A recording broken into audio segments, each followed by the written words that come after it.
24th April is one of the darshan days in the ashram, and it is regarded as such in the community centered around Sri Aurobindo and the mother. The mother spoke of this day, or rather revealed its significance, as the tangible sign of a sure victory over the adverse forces. So, what is special about this day? Now, at a most outward level, if you really see, the coming together of mother and Sri Aurobindo is the beginning of a great synthesis. In fact, each and every action of mother and Sri Aurobindo has left, in the words of Sri Aurobindo in Savitri, the footprints of a god. So, all that they have done, all that they have written, all that they have, wherever they have stepped, has become a place, a center, or a mark, or a pathway along which humanity is bound to follow. And we can take number of examples, but to focus on the issue here, the coming together of Mother and Sri Aurobindo, as we see, is the coming together most outwardly of the West and the East. If we take again Indian thought, the masculine and the feminine side, they come together. And there we go into the deeper secret of their union. Indeed, in creation, in the divine himself, though he is one, there are two sides, two aspects, known in India as Ishvara and Ishwari, the Lord and his Shakti, Prakriti and Purusha, Brahman and Maya. And they are two sides of one reality. If we approach him from the masculine side, then we enter into the realization of Brahman and the Ishvara who stands behind. But if we approach him from the Prakriti side, from the feminine side, then we discover the tremendous dance of Shakti which stands behind the entire creation, all the processes, the knowledge and power that has gone into creation. And this is the uniqueness about the Mother and Sri Aurobindo. Sri Aurobindo is the supreme Purusha, the Purushottama of the Gita, who is the witness self who yet holds creation upon his breast. He stands silent, sanctioning all that is happening, and yet he is untouched, unmoved, like the sun who stands above in the sky. Suryo yatha sarvalokasya chakshu nalipyate chakshushe bahya dosha. At the same time, and on the other hand, the Divine Mother represents the Shakti, the knowledge and the power that has gone into creation and is organizing all the processes and the details of its life. So, what is new about it? After all, has it not been happening all the time?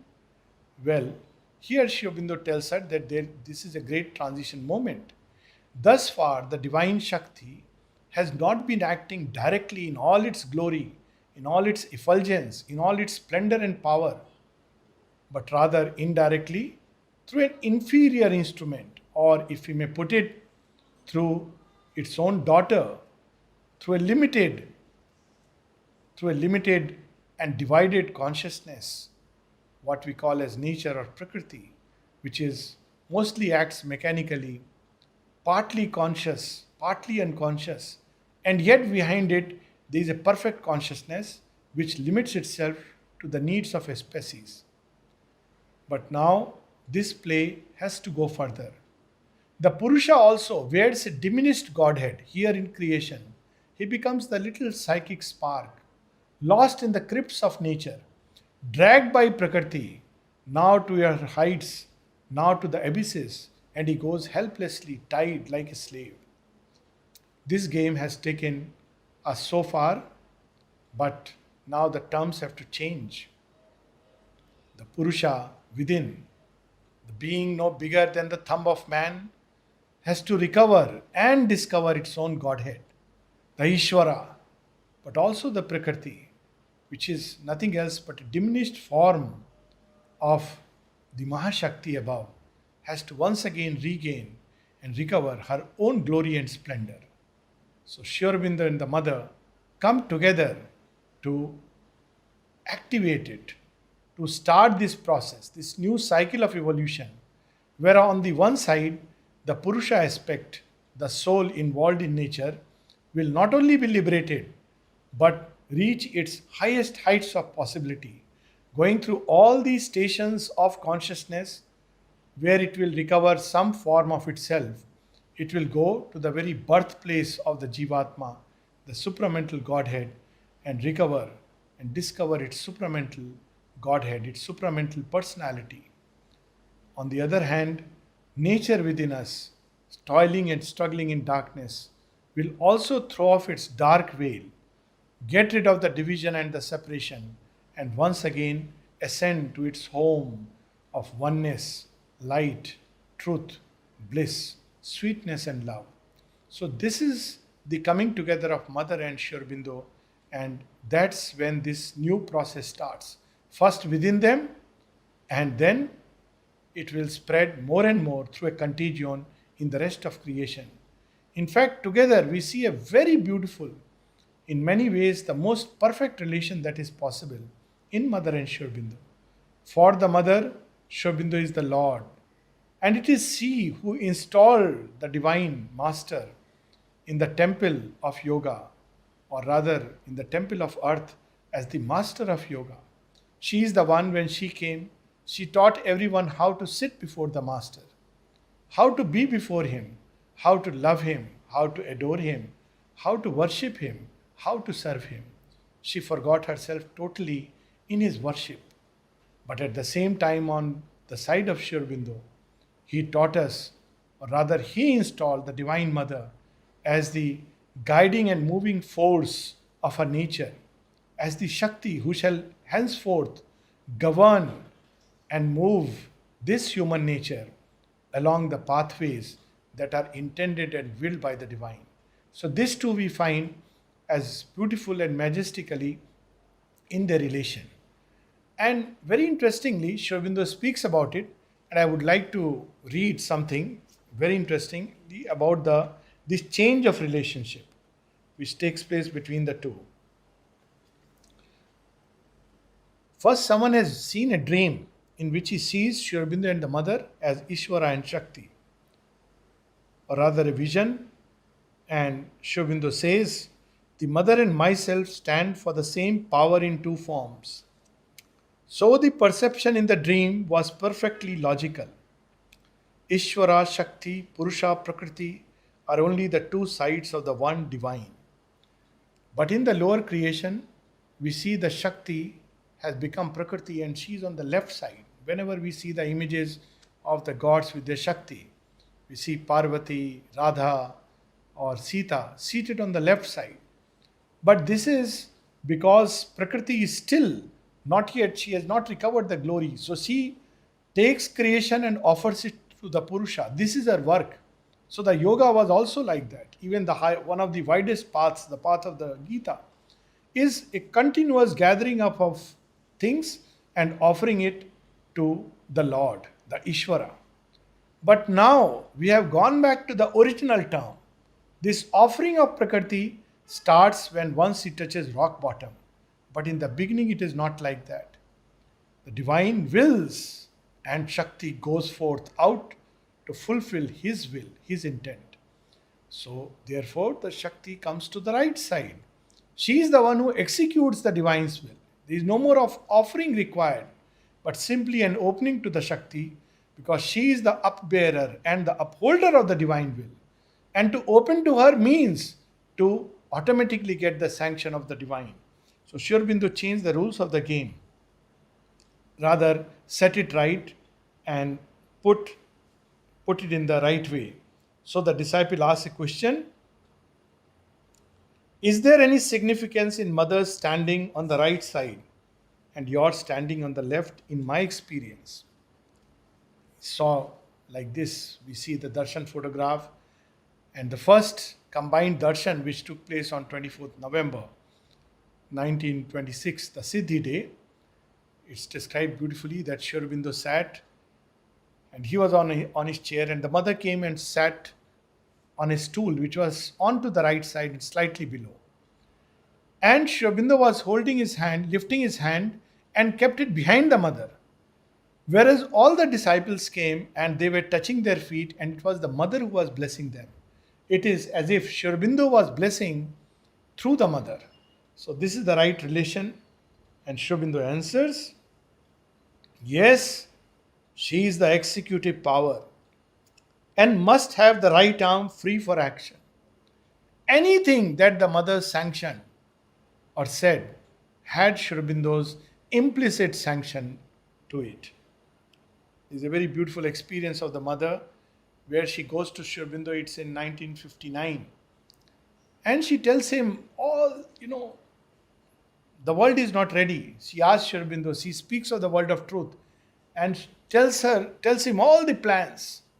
And she says, Shurbindo doesn't say a word. What does he do?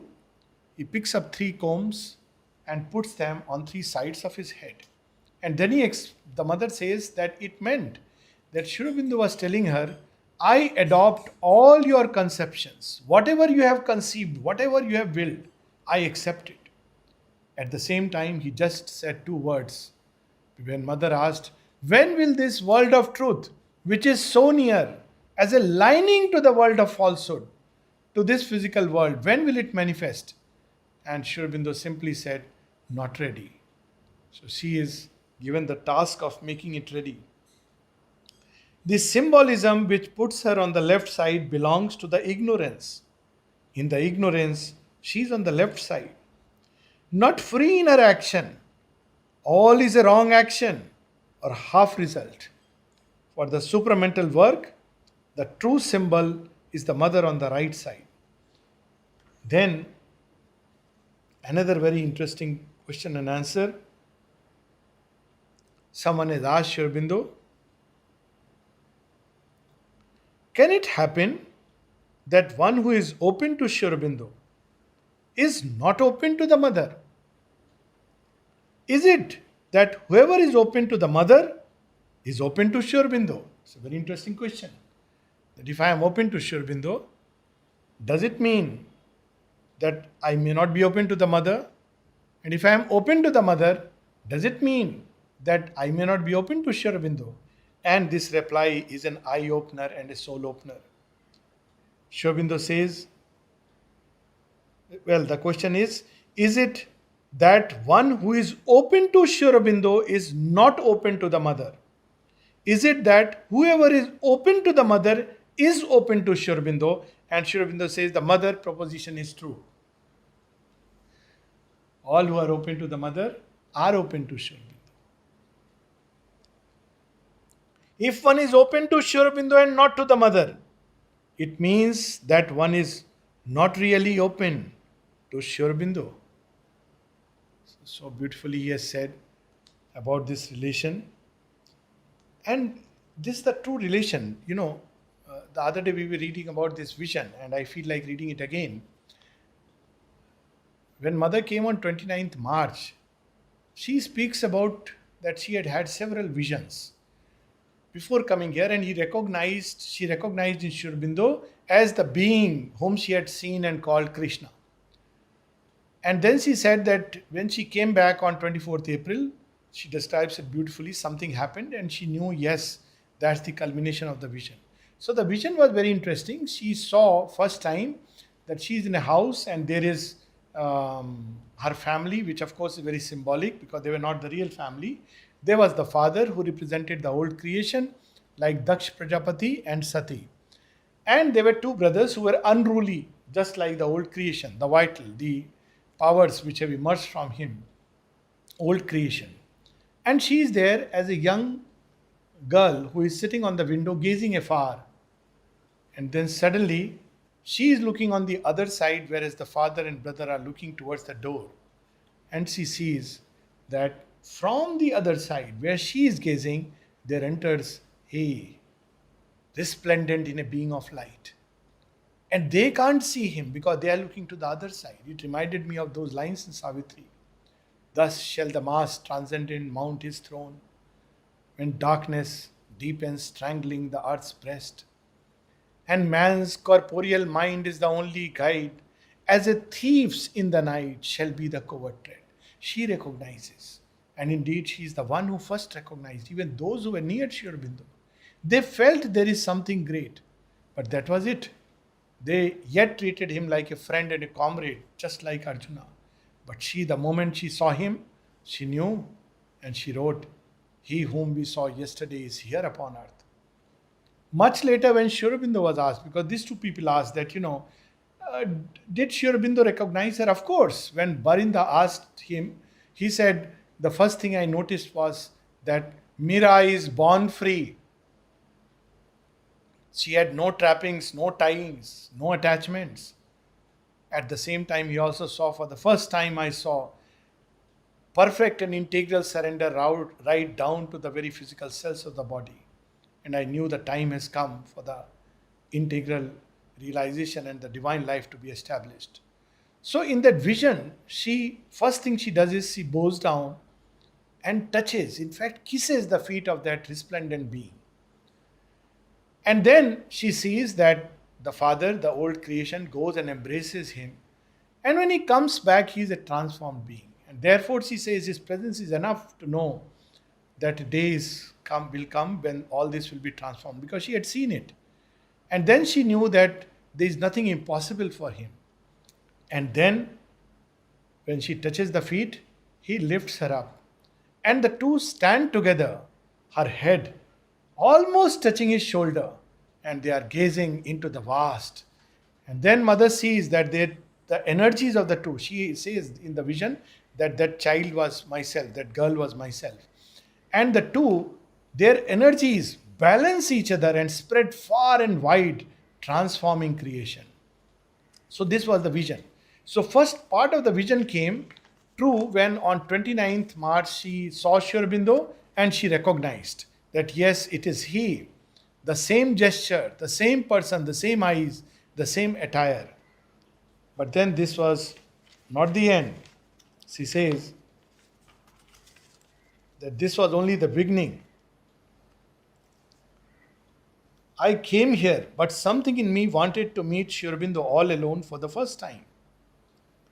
So she goes for the first time and she sees, I saw in his eyes that it was he.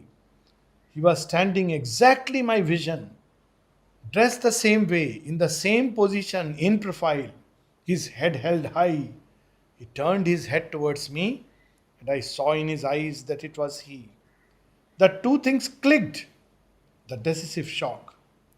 But this was merely the beginning of my vision. So first part is realized.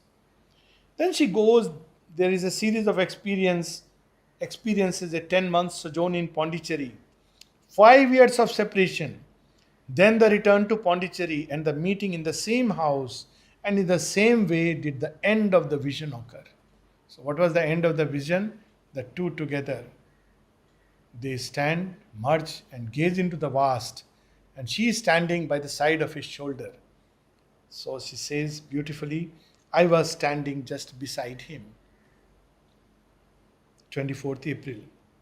My head wasn't exactly on his shoulder, but where his shoulder was. This is how the vision was. We were standing side by side like that, gazing out through the open window. And then together, at exactly the same moment, we felt, now the realization will be accomplished. That the seal was set and the realization would be accomplished. Had she not seen the second part of the vision come to fulfillment in this life, she would not have been sure. So she spoke about a tangible sign that the seal was set and the realization would be accomplished. I felt the thing descending massively within me with the same certainty I had felt in my vision. From that moment on, there was nothing to say, no words, nothing. We knew it was that. This is a journey they have oft undertaken. We know there was another vision of this sadhika who saw suddenly the marriage of Shiva and Parvati taking place, and all the animals and gods, they are rushing towards the Kailash. This is actually a story, it's narrated as story she saw while gazing at the sea. And then when Shiva sees everybody has come towards this side, and so he says, there will be imbalance. So somebody has to go and balance the other side. And who else but Rishi Agast, one of the Saptrishis. So he calls him and says, you and Lopamudra have to go that side and you have to balance creation. And they are, of course, they also want to witness the marriage. And Shiva assures the boon that whenever you want, we'll be there together. And of course, we know about the bowing of the Vindhyas and their going. Now, this is a very symbolic story as I see it. One, when Shiva assures that you will witness the marriage, actually, they witness the true marriage. The marriage of Shiva and Parvati is the marriage of the divine soul and earth nature, material nature. It is a symbol of that. And much later in the life of Agastya and Lopamudra, now as Sri Aurobindo and the mother, at the same place where now the ashram stands was his ashram, and where the samadhi is, that was his Yagnavedi. That's where the fulfillment takes place. Something which was foreseen of old. And Vindhya bowing down is all the knowledge which was proud of itself. Vindhya means knowledge. Going up and up and up and blocking the sky and cutting the integral truth. Bowing down before Rishi Agast, discovering the integral reality in the light of the supramental sun. This too we see being fulfilled in its fullest form. And this is just one of the lives, many lives. Together they have striven in various names and forms. And now the hour has come for the final and decisive victory. Because the last work of the adverse forces is to create a hiatus between world and the divine, between creation and the creator. They go on saying that all these inner experiences are fine, but you will never be able to bridge it or manifest it in outer life. And this has been the big problem. It's not that people have not had great inner realizations, but when it came to earthly life and manifesting it, they used to fail. It remained what it was, a field of ignorance. But this time, it is the divine Shakti herself who has taken the charge. And therefore, it was the tangible sign of the sure victory over the adverse forces which have always created this division. So let me close with something which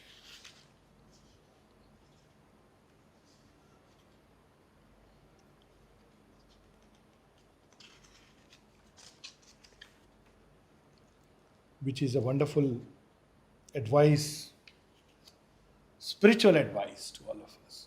Why should we know about all this? Why don't we just read the book on yoga and practice the yoga as per the almanac? Well, there are two approaches of yoga. One is as per the scripture. And that's where we have a tendency to form a religion. And another where we simply turn towards Mother and Sri Aurobindo and they do the yoga for us. And unfortunately, people think that creates a religion. Well, that does not create a religion. Religion is created, if you see the entire history, when people are confined to the book.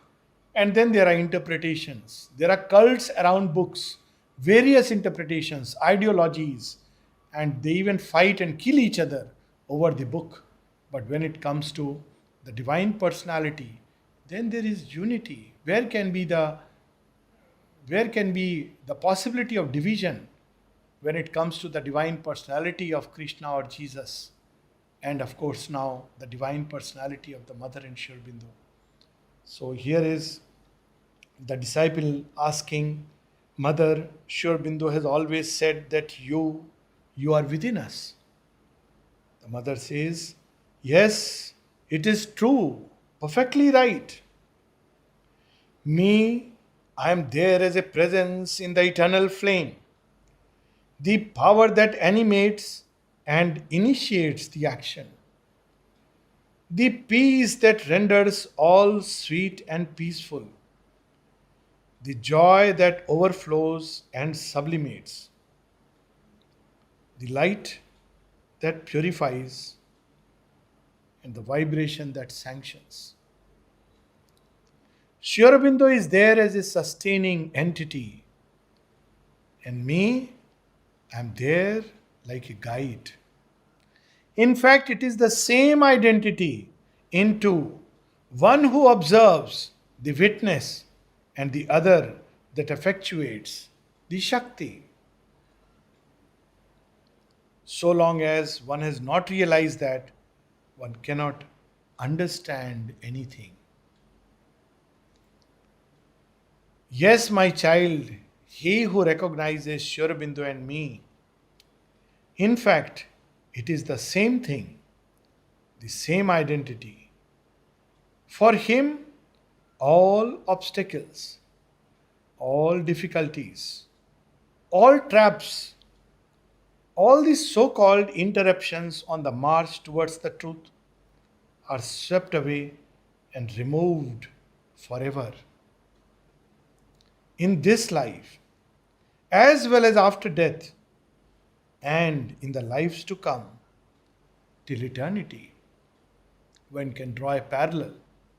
There are religions, and I don't want to name them, where there is no mention of Shakti.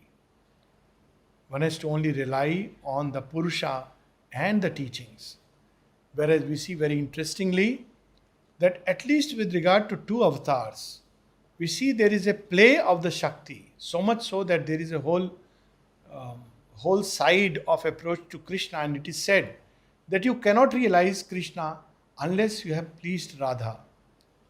And similarly, we see in the story of Rama and Sita, there is a whole version of Ramayana which mentions that Ravana was not finally destroyed by Rama. Every time he was destroyed, something like his shadow kept emerging, and his final destruction was by Sita assuming the form of Kali. So we see that there is in India this thought that the Ishvara and the Shakti together are required for the annihilation of all darkness. Just one is not enough. And this is the thought we find here once again, but arriving at its finality. He who recognizes Sri Aurobindo and me as one, all obstacles are swept away and removed forever. In this life, as well as after death, and in the lives to come, till eternity. So much so that she has gone on to say that when you begin to see us as one, when to bow before Sri Aurobindo is to bow before me, and to turn to me is to turn towards Sri Aurobindo, then you begin to be ready to open to the supramental force. This is the sign that one is open to the supramental force. And finally, something very beautiful, which we can stop and enter for the darshan day. Yes, for him, the Lord is all powerful because he is there with all his power. What does such a devotee do? What is he supposed to do? What is the practice of yoga enjoined for such a person? She says, only to repeat, Ma Sri Aurobindo, Ma Sri Aurobindo, Ma Sri Aurobindo, Ma Sri Aurobindo, Ma Sri Aurobindo. That is enough.